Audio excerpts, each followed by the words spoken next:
प्रभु यीशु मसीह में मेरे प्रिय भाई और बहनों, आप सबका इस सुबह की दिव्य कृपा की प्रार्थना में हार्दिक स्वागत है। आज भी हम अपने प्रभु से अनुग्रह मांगते हैं कि वह हमारे जीवन को आशीर्वाद दे, हमारे परिवार, बच्चों, समाज और हमारे प्यारे देश भारत को अपने दिव्य प्रेम से आच्छादित करें। हम में से हर किसी के पास ईश्वर का धन्यवाद करने के लिए अनेक कारण हैं। बहुत से लोग अपनी जिंदगी की शिकायत करते हैं, लेकिन सच यह है कि जिस जीवन को हम जी रहे हैं वह लाखों लोगों का सपना हो सकता है। आज सुबह हम जीवित हैं, हम जागे हैं, जबकि बहुत से लोग इस दुनिया से चले गए। यह अपने आप में परमेश्वर का बड़ा आशीर्वाद है। इसलिए आइए धन्यवाद के साथ इस प्रार्थना की शुरुआत करें। आज का हमारा मनन का वचन संत मत्ती की सुसमाचार से है, अध्याय 25 पद संख्या 14 से 30। यीशु ने कहा, एक मनुष्य यात्रा पर निकलते समय अपने दासों को बुलाकर अपनी संपत्ति उनके सुपुर्द कर गया। किसी को 5, किसी को 2 और किसी को 1 अशरफियां दी, प्रत्येक की सामर्थ्य के अनुसार। प्रिय भाई और बहनों, आज का संदेश है अशरफियों का दृष्टांत। यह दृष्टांत हमें याद दिलाता है कि हर व्यक्ति को परमेश्वर ने अलग अलग आशीषें, वरदान और जिम्मेदारियां दी हैं।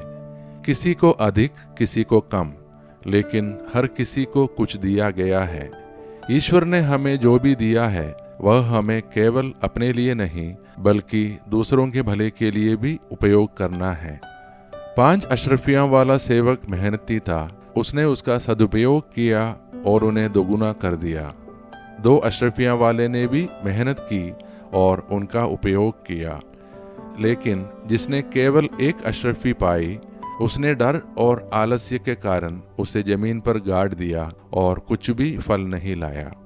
यीशु यहाँ हमें सिखा रहे हैं कि जो हमें मिला है, चाहे वह ज्ञान हो, समय हो, धन हो, परिवार हो या आध्यात्मिक वरदान, हमें उसका उपयोग प्रभु की महिमा और दूसरों की भलाई के लिए करना चाहिए। बहुत बार हम सोचते हैं, मेरे पास ज्यादा नहीं है, मैं क्या कर सकता हूँ। लेकिन याद रखिए, आपके पास जो थोड़ी सी आशीष है वह भी अगर ईश्वर को सौंप दी जाए तो महान फल ला सकती है।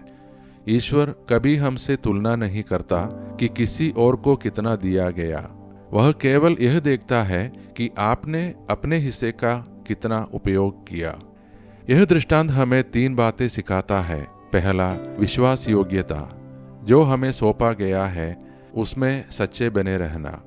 दूसरा, साहस, डर और आलस्य छोड़कर विश्वास के साथ आगे बढ़ना। तीसरा, उत्तरदायित्व, हमसे एक दिन परमेश्वर हिसाब मांगेंगे कि हमने उसकी दी हुई आशीष का क्या किया। तो प्रिय भाई और बहनों, आज यह वचन हमें प्रोत्साहित करता है कि हम अपने जीवन, परिवार और समाज में जो कुछ भी हमें मिला है उसे बेकार न गवाएं, बल्कि प्रेम और मेहनत के साथ उसका सदुपयोग करें। जब हम ऐसा करेंगे तब प्रभु हमें भी वही कहेंगे, अच्छे और विश्वास योग्य दास, आओ अपने स्वामी के आनंद में प्रवेश करो। तो अब आइए प्रिय भाई और बहनों, हम सब अपने आप को प्रभु के हाथों में सौंप दें और मिलकर प्रार्थना करें। सर्वशक्तिमान परमेश्वर, आज की सुबह हम आपके सामने धन्यवाद के साथ आते हैं। हमारे जीवन के लिए, स्वास्थ्य के लिए, परिवार और बच्चों के लिए और इस खूबसूरत देश भारत के लिए हम आपको धन्यवाद देते हैं।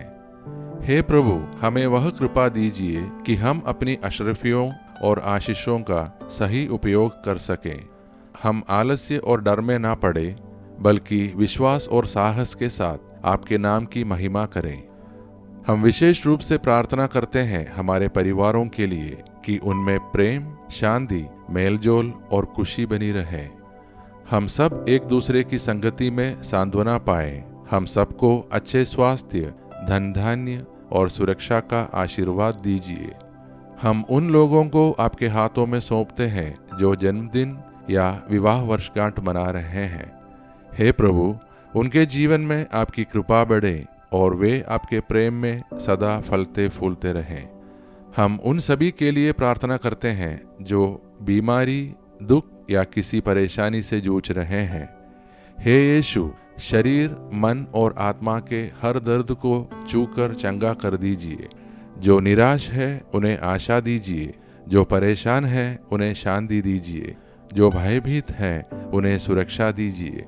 प्रभु, हमें अचानक और असमय मृत्यु से बचाइए। हमारे जीवन को अपने हाथों में सुरक्षित रखिए। हे प्रभु, हमारे देश भारत को आशीर्वाद दीजिए। हमारे नेताओं को ज्ञान और विवेक दीजिए ताकि वे जनता की भलाई और शांति के लिए काम करें। सारी दुनिया से युद्ध और हिंसा समाप्त हो जाए।